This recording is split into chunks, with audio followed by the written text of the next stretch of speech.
दोस्तों, हमको कभी भी अगर हम कोई जॉब पर हैं और हमको लगता है कि अब मुझे जॉब छोड़ना चाहिए, हमको लगता है कि अब ये जॉब मेरे बस का नहीं हो रहा है, या मैं इसको नहीं खींच पा रहा हूँ, या मुझे यहाँ प्रॉब्लम हो रहा है, छोटी छोटी प्रॉब्लम की वजह से अगर आपको ये फीलिंग आ रही है, तो बेहतर ये होगा कि थोड़ा ब्रेक दें एक दो दिन का और सोचें कि क्या रियली में वो प्रॉब्लम है, क्या रियली में वो इशू है, या आपको अपने ऊपर काम करना चाहिए, या आपको अपना व्यवहार देखना चाहिए, या आपको अपना स्किल सेट पे काम करना चाहिए, या आप वहां पर फिट नहीं हो पा रहे हैं। इस तरह के चीज को देखना बहुत जरूरी है instead of quitting the job, because job ऐसा चीज है, सही कल्चर, सही कंपनी, सही लोग, सही टीम मिलना बहुत मुश्किल है। कुछ ना कुछ एडजस्टमेंट तो करना ही पड़ेगा, कुछ ना कुछ कॉम्प्रोमाइज करना ही पड़ेगा, कुछ ना कुछ एडजस्ट करना ही पड़ेगा।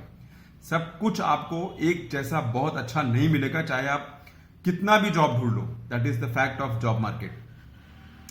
आप अपने पिछले जॉब में हीरो होंगे, स्टार होंगे, बेस्ट परफॉर्मर होंगे, बहुत अच्छा आदमी होंगे, लेकिन नए जॉब में आने के बाद आपको सारा चीज वापस प्रूव करना पड़ेगा, वापस आपको शुरू से शुरू करना पड़ेगा, वापस आपको अपने आप को साबित करना पड़ेगा कि मैं उस कैपेबिलिटी में हूं कि नहीं हूं। तो सोचो कितना बड़ा मेहनत है नया जॉब में लैंड होने के लिए।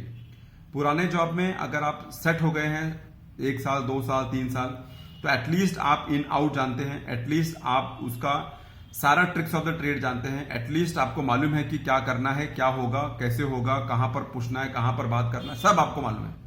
लेकिन नए जॉब में जैसे ही आप उतरोगे, सब कुछ शुरू से शुरू करना पड़ेगा। उसके लिए तैयार होना बहुत जरूरी है, मेंटली और फिजिकली दोनों।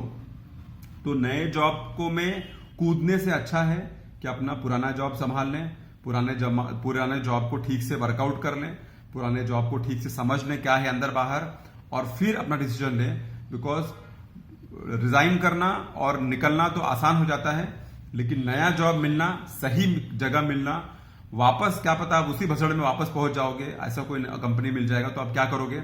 तो इसके लिए नए जगह में जाना बहादुरी नहीं है, सही कंपनी, सही कल्चर, सही टीम, सही वर्क एनवायरनमेंट, सही वर्क एटमोसफेयर मिलना बहुत जरूरी है। तो नए जॉब में जाने का जो उत्साह है ना, वो फट से खत्म हो जाता है।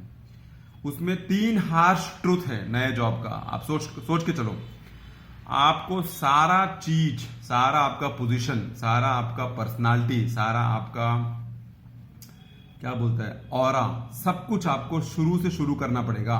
You have to start everything to build your place in the new company from scratch. Second, nobody wants to hear your disruptive ideas until you understand the work completely।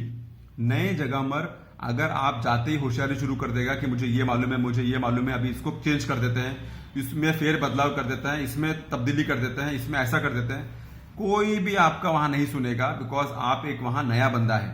आपको उस लेवल पर आने के लिए टाइम देना पड़ेगा। 1 साल 2 साल आपको इन्वॉल्व होना पड़ेगा, 1 साल 2 साल आपको फ्रेशर के तौर पर काम करना पड़ेगा, सीखना पड़ेगा, लर्न करना पड़ेगा, उस कंपनी के कल्चर में घुसना पड़ेगा, उस लोगों के कल्चर में घुसना पड़ेगा, तब कहीं जाकर आपका कोई सुनेगा बात। तो ऑलवेज थिंक कि आपको नए जॉब में शुरू से शुरू करना है सब कुछ।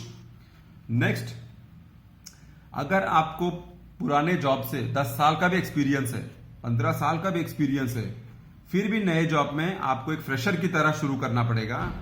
To learn something, to gain knowledge, to understand, to believe in people, to understand the work environment. So changing job is not an easy task. Think over it, take the right decision, and then take your call.